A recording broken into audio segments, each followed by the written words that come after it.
പശ്ചിമ ബംഗാളിൽ ആദ്യ ബി.ജെ.പി. സർക്കാർ അധികാരത്തിൽ വന്നിരിക്കുകയാണ്. കേരളത്തിൽ 3 സീറ്റുകൾ ബി.ജെ.പി. നേടി. കൂടാതെ അടുത്ത ലക്ഷ്യം പഞ്ചാബാണ്. പുതിയ സർക്കാർ ഏതുമാവട്ടെ BLM കൂടെയുണ്ട്. പുതിയ സർക്കാരിന് ആശംസകൾ.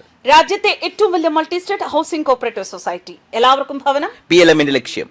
നിലവിൽ ആം ആദ്മിയുടെ കള്ളത്തരങ്ങൾ പുറത്തേക്ക് എത്തിക്കുക എന്നതാണ് ബി.ജെ.പിയുടെ ലക്ഷ്യം. കാരണം ആം ആദ്മി പാർട്ടി അഴിമതികളൊക്കെ തുടച്ചു നീക്കും എന്നൊക്കെ അവകാശം പറഞ്ഞുകൊണ്ടാണ് ഇപ്പോൾ പഞ്ചാബ് ഭരിക്കുന്നത്. പക്ഷെ അവിടെ കാണിച്ചു കൂട്ടുന്നത് മുഴുവനും കള്ളപ്പണം വെളുപ്പിക്കലും പലതരത്തിലുമുള്ള അഴിമതികളാണ് ആം ആദ്മി ഇപ്പോൾ അവിടെ കാണിച്ചു കൂട്ടുന്നത്. നിലവിൽ ഇപ്പോൾ കോൺഗ്രസിന്റെ ഭരണത്തിന് അന്ത്യം കുറിക്കുക, രാജ്യം മുഴുവൻ കോൺഗ്രസ് മുക്തമാക്കുക എന്നതാണ് ബി.ജെ.പിയുടെ മുഖ്യ ലക്ഷ്യം. അതിനുവേണ്ട നീക്കങ്ങളാണ് ബി.ജെ.പി. ഇപ്പോൾ നടത്തുന്നത്. 2028 നവംബറിലാണ് തെലങ്കാനയിൽ ഇനി നിയമസഭാ തെരഞ്ഞെടുപ്പ് വരാൻ പോകുന്നത്. അതിനുവേണ്ട എല്ലാ തെരഞ്ഞെടുപ്പ് പ്രചാരണങ്ങളും ഇപ്പോൾ തന്നെ തുടങ്ങാനുള്ള ഒരു നീക്കമാണ് കേന്ദ്ര ബി.ജെ.പി. നേതൃത്വം ഇപ്പോൾ തെലങ്കാനയിൽ ലക്ഷ്യം വെക്കുന്നത്. ബി.ജെ.പിയുടെ ലക്ഷ്യം തെലങ്കാന തന്നെയാണെന്ന് മുതിർന്ന ബി.ജെ.പി. നേതാവും പാർലമെന്റ് അംഗവുമായ DK അരുണ പറയുകയാണ്. പ്രധാനമന്ത്രി നരേന്ദ്രമോദിയുടെ നേതൃത്വത്തിൽ തെലങ്കാനയിൽ ബി.ജെ.പി. സർക്കാരിനായി ജനങ്ങൾക്കിടയിൽ ആവശ്യം വർദ്ധിച്ചു വരികയാണെന്ന് അരുണ പറയുന്നു. അടുത്ത തെരഞ്ഞെടുപ്പിൽ തെലങ്കാനയിൽ കാവിക്കൊടി പാറും. 5 സംസ്ഥാനങ്ങളിലെ വോട്ടെടുപ്പ് പൂർത്തിയായതിനെ തുടർന്ന് തെക്കൻ സംസ്ഥാനത്ത് ബി.ജെ.പി. ഇപ്പോൾ ശ്രദ്ധ വ്യാപിപ്പിക്കാൻ തുടങ്ങിയിട്ടുണ്ടെന്നാണ് അരുണ പറയുന്നത്.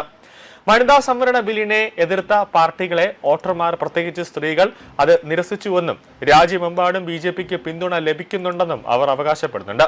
വനിതാ സംവരണ ബില്ലിനെ എതിർത്ത പാർട്ടികളെ തെരഞ്ഞെടുപ്പിൽ ജനങ്ങൾ പരാജയപ്പെടുത്തി. ഈ തെരഞ്ഞെടുപ്പുകളിൽ സ്ത്രീകൾ അവരുടെ രോഷം പ്രകടിപ്പിച്ചു. മറ്റ് സംസ്ഥാനങ്ങളിലെ രാഷ്ട്രീയ സംഭവ വികാസങ്ങളെ പരാമർശിച്ചുകൊണ്ട് ആസാം, പുതുച്ചേരി, പശ്ചിമ ബംഗാൾ തുടങ്ങിയ സംസ്ഥാനങ്ങളിൽ ബി.ജെ.പി. തങ്ങളുടെ സ്ഥാനം ശക്തിപ്പെടുത്തിയെന്നും തെലങ്കാനയിലെ ജനങ്ങൾ ഇപ്പോൾ ഒരു ഇരട്ട എഞ്ചിൻ സർക്കാരിനായി ആഗ്രഹിക്കുന്നുണ്ട് എന്നാണ് അരുണ പറയുന്നത്. കേരളത്തിലും സംസ്ഥാനത്തും ഒരു പാർട്ടി ഭരിക്കുന്ന സർക്കാരുകളെ വിശേഷിപ്പിക്കാൻ ബി.ജെ.പി. പലപ്പോഴും ഉപയോഗിച്ചു വരുന്ന പദമാണിത്. പ്രധാനമന്ത്രി നരേന്ദ്രമോദിയുടെ വരവിനായി തെലങ്കാനയിലെ ജനങ്ങൾ കാത്തിരിക്കുകയാണ്. 5 സംസ്ഥാനങ്ങളിലെ തെരഞ്ഞെടുപ്പുകൾക്ക് ശേഷമുള്ള പ്രധാനമന്ത്രിയുടെ ആദ്യ സന്ദർശനം തെലങ്കാനയിലേക്കാണ്. ബി.ജെ.പിയുടെ അടുത്ത ലക്ഷ്യം തെലങ്കാനയാണെന്ന് എല്ലാവരും മനസ്സിലാക്കണം. മെയ് 10-ന്, അതായത് നാളെ, പ്രധാനമന്ത്രി മോദി തെലങ്കാനയിൽ സന്ദർശിക്കുമെന്നാണ് പുറത്തുവരുന്ന വിവരങ്ങൾ. ഈ സമയത്ത് അദ്ദേഹം നിരവധി വികസന പദ്ധതികൾ ഉദ്ഘാടനം ചെയ്യുകയും തറക്കല്ലിടുകയും അടുത്ത വികസന പദ്ധതികൾ പ്രഖ്യാപിക്കുകയും ചെയ്യുമെന്നാണ് ലഭിക്കുന്ന വിവരം. ബി.ജെ.പി. നയിക്കുന്ന കേന്ദ്ര സർക്കാർ തെലങ്കാനയുടെ വികസനത്തിന് പ്രതിജ്ഞാബദ്ധരാണെന്ന് അദ്ദേഹം തുറന്നു പറയുന്നുണ്ട്. നിരവധി അടിസ്ഥാന സൗകര്യ ക്ഷേമ പദ്ധതികൾ നടപ്പിലാക്കുന്നുണ്ടെന്നും അദ്ദേഹം ചൂണ്ടിക്കാട്ടി. കേന്ദ്രവിഹിത ഫണ്ടിന്റെ 60% ഉപയോഗിച്ചാണ് വികസന പ്രവർത്തനങ്ങൾ നടക്കുന്നത്. ചില സംസ്ഥാനങ്ങളിൽ സംസ്ഥാന സർക്കാർ അവരുടെ വിഹിതം കൃത്യസമയത്ത് നൽകാത്തതിനാൽ പ്രവൃത്തികൾ വൈകുന്നു.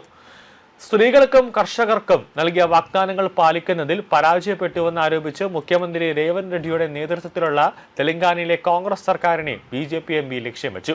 അധികാരത്തിലേറി 2.5 വർഷം കഴിഞ്ഞിട്ടും സർക്കാർ വാഗ്ദാനങ്ങൾ പാലിച്ചിട്ടില്ല. സ്ത്രീകൾക്ക് പ്രതിമാസം 2500 രൂപ വാഗ്ദാനം ചെയ്തിരുന്നു. എന്നാൽ ആ ഉറപ്പ് ഇപ്പോഴും നടപ്പിലായിട്ടില്ല എന്ന് അരുണ പറയുകയാണ്. ധാന്യ സംഭരണത്തിൽ സംസ്ഥാന സർക്കാരിന്റെ രീതി കാരണം തെലങ്കാനയിലെ കർഷകർ കടുത്ത ബുദ്ധിമുട്ടുകൾ നേരിടുന്നുണ്ട് എന്നാണ് അരുണ ആരോപിക്കുന്നത്. ബി.ജെ.പി. സർക്കാർ അധികാരത്തിലേക്ക് വരണമെന്ന് തന്നെയാണ് അവിടുത്തെ ഓരോ ജനങ്ങളും ഇപ്പോൾ ആഗ്രഹിക്കുന്നതെന്നാണ് അരുണ പറയുന്നത്. നാളെ നരേന്ദ്രമോദി തെലങ്കാനയിൽ സന്ദർശനം നടത്തുമ്പോൾ ജനങ്ങളുടെ മനസ്സിൽ വലിയ രീതിയിലൊരു മാറി ചിന്തിക്കുന്ന തരത്തിലുള്ള എന്തെങ്കിലും ഒരു സ്പാർക്ക് നരേന്ദ്രമോദി തെലങ്കാനയിൽ നാളെ ഇടും എന്ന കാര്യത്തിൽ യാതൊരു സംശയവുമില്ല.